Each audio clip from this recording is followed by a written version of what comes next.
Hi Builder fam!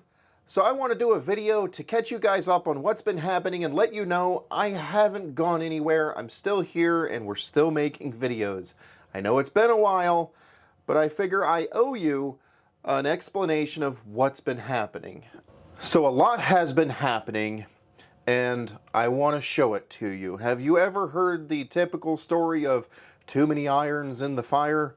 Well, I'm definitely a great example of that for the last few months. So I'm just going to do a little rough video, nothing fancy, to kind of describe to you guys and show you a little bit of what's been going on and what I'm working on for future videos. So come with me, we're going to grab the camera and walk around. Okay, so when I say walk around, I really honestly mean turn around because I don't have a whole lot of room. But that being said, I have actually made a few changes to the room that I do have and made a good bit more room. Got rid of old projects, put some other things into storage and some model kits and stuff that I have to build, put that into, organize the storage and all that kind of stuff. So made a good bit of room. One of the first things that I'll put a picture of this. One of the first things that I have to say is the oil submerged computer is no more. Unfortunately, I tried giving the thing away and nobody wanted it. I can't say as I blame anybody, but one of my favorite projects and one of my more successful projects over the years has been the oil submerged computer, and I eventually had to get rid of it. Wasn't using it anymore. Had to go. It took up a lot of space too, so it had to go. Now I did manage to save a portion of it. I'll show you here. So I did manage to save a portion of it, and that will be going into a memoriam of some sort. For now, it's just drip drying over there. So that is the remnants of the oil submerged computer. Rest in peace. Anyhow, what I actually put in its place is somewhat interesting. If you guys know me, then you know I really enjoy Star Trek, and I have way too many tiny little Star Trek memorabilia ships and stuff. So my wifey boss had purchased a fancy little stand to show off some of them. So, let me just show you. So up here we've got some Funko Pop stuffs and all, and that back there is actually one of my original solid state chillers. I can show you. This thing I'm kind of proud of. That is a handmade heat exchanger with Peltier chip coolers. That thing is old. That was one of the original refrigeration units for the oil submerged computer. So just proof positive, I've been doing the Peltier chip thing longer than anybody else in the TechTube community. Ha! Then of course, down here we've got some nice little Star Trek memorabilia. Got some ships going on there. And then down here we put the computer. So that's where all the editing and shenanigans gets done. So yeah, that's a nice little improvement to the room. It definitely brings up the quality of the space a good bit, having things set out nicely. So that is where the oil submerged computer used to go, and we got rid of that and did this. It frees up space on the bench because I now have a spot for the actual computer to be, and we can display some little trinkets nicely. So that's what happened. That's the first and foremost thing.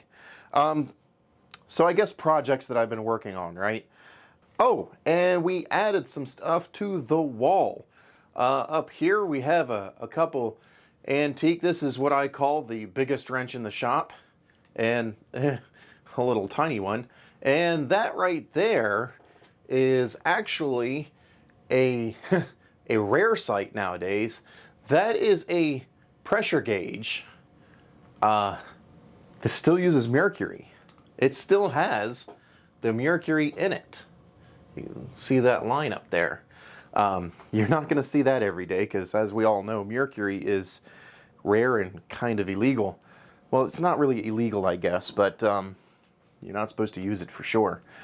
Anyhow, and some other doodads and whatnots up on the wall. Okay, so projects. Well, the biggest troublesome project that I'm still working through at this point is, you guys remember the Suburban. The Suburban is a project that I've always dreamed about. I mean, for many, many years. I've dreamed about building a diesel, a Duraburb is what they call it, converting a Suburban to a diesel, specifically an 05, and doing the straight axle swap and turning it into somewhat of an overland kind of camper rig-ish kind of thing.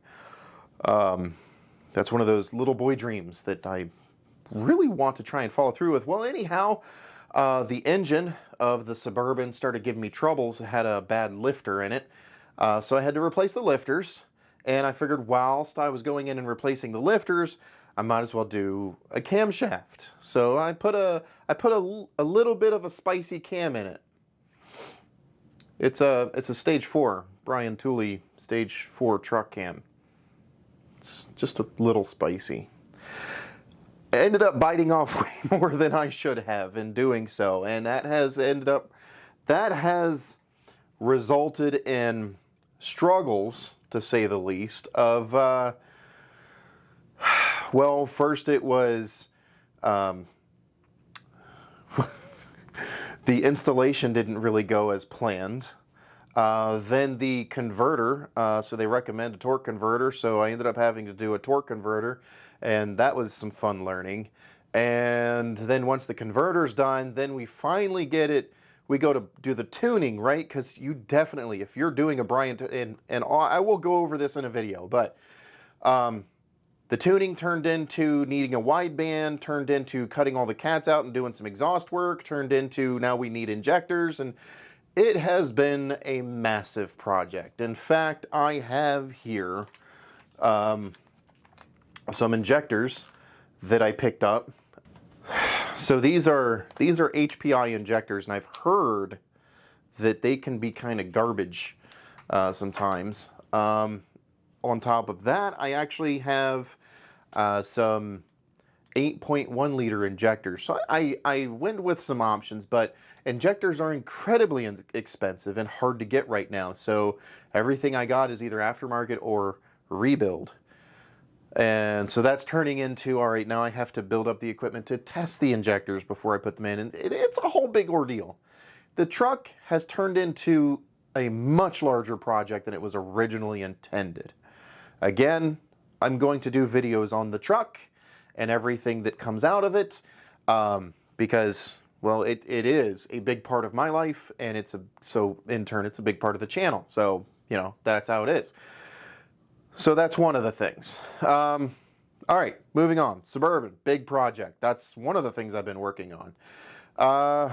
Next thing is the bench of wonderfulness. So the welder, I still am working on the welder. In fact, this is one of the driver circuits that I developed to do this, and it's more or less an experimental driver circuit.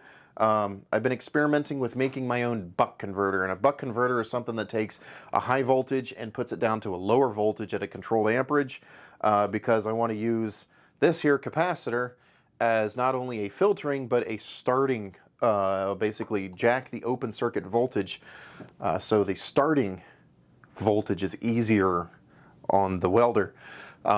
So I've been working on that. That morphed into my 4-channel oscilloscope. So one of the projects that I wasn't intending to do but ended up doing anyhow is my 4-channel oscilloscope. So I have a Snap-on Veris, well, it's technically a scan tool, but it comes with a 4-channel lab scope.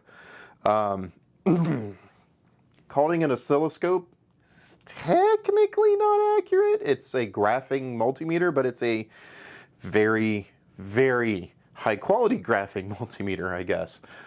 Anyhow, I blew one of the channels out last year on that. Actually, a couple years ago, I blew one of the channels out, so I've only been using 3 channels. It was an experiment with a MOSFET, and it went poof and let some of the magic smoke out. So while I was waiting for parts on the welder buck converter system, I decided to open up a $10,000 scan tool to see if I could fix it, right? Because I'm the guy that's going to fix something like that. Well, you know what? That's the entire point of this channel, is an average guy like myself trying to make his life a little better. And if I can fix this 4-channel scope, then I again have a 4-channel scope and I can do some pretty interesting things with it. So that's actually on the bench right now. I can show you. So we'll look at the bench. So this is the back of that scope. And if I zoom in, I can actually show you, focus in there. All right, so I'll take a little tool I got here. So this, where's my tool? Oh, there it is. So this right here is where the chip used to be. It was one of these. So one of these did exist right here. Now, I guess I'm going to post some pictures of what this used to look like. At this point, I have repaired the pads. I think the focus is getting goofed up, but at this point, I've repaired the pads right there. So these are new pads because they got blown clean off the board. And you can see there's some trace damage. There's a trace that's supposed to go here, and there's some trace damage here. So we got new pads, and I got some wires to fix the traces. And at this point, I need to identify this. At this point, I've deduced that it's probably an inductor, but I need to identify what kind, like what value of inductor it is. So that's where that's at. I have to, in fact, I went ahead and ordered a circuit identifier. They make these things in kits, right? But I'm like, at some point, you just have to say, at least get something half reliable. So this is a circuit identifier.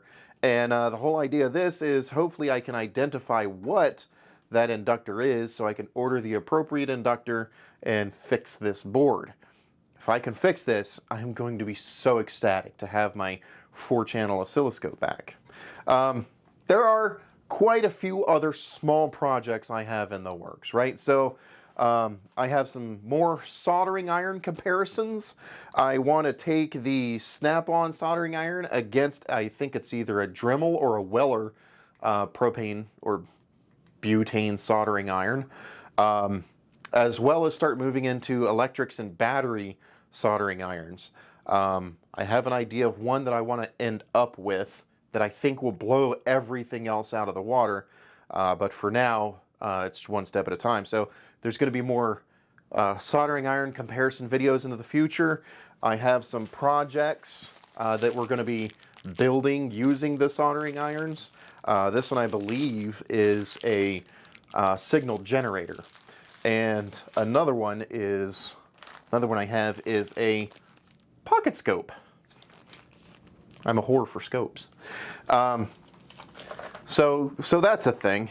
Another small project I have is, you guys might be familiar with the fact that I really like iFixit. See if I can get this branding right. Ta-da! I really like iFixit stuff. So because I like iFixit stuff, I have at least a decent portion of iFixit stuff. But the other day I found Lennox, of all brands, has a 4mm driver. And I'm like, oh, we need to see how much that's worth. So I'm going to do a video on you know, the Lennox 4mm driver compared to the iFixit 4mm driver, and that kind of stuff. I can already tell you right off the back that iFixit has way more support for bit selection, but you know, we'll see. Maybe the Linux driver is more easier in your hands or something. I don't know, whatever. So yeah, there's a good bit of stuff going on. And I have been working on quite a bit of stuff. So that's what's happening. So let me put the camera back on a stand and close out this video. So that kind of closes out this video. Like I said, nothing too terribly special, but I wanted you guys to know that I have been working on things and there is material coming. Oh, another thing I didn't share is I'm going to continue. In fact, I may actually start another channel just for Minecraft gaming. Yes, I enjoy playing Minecraft. I do recognize that not all of y'all like to play Minecraft, but there's a good portion of you that do. So I want to share my enjoyment of Minecraft, so I'm going to be doing that. In fact, I have an egregiously long video of showing off a build I did on Avatopia that I'm going to post. It's more or less, the purpose of the video is more or less just to save it for my own records, but I'll just post it on there and let anybody watch that, you know, they want to. Anyhow, so that's what's up. That's what has been going on in 2021. And some of the videos that are going to be coming out in 2022. Hopefully the truck, I get that on track and drivable again. And, you know, get my 4-channel oscilloscope actually working again. Amazing. And then finalize, like, actually get this welder, this homemade welder, like, functioning decently. If I could get that to work, and of course that will lead to more projects.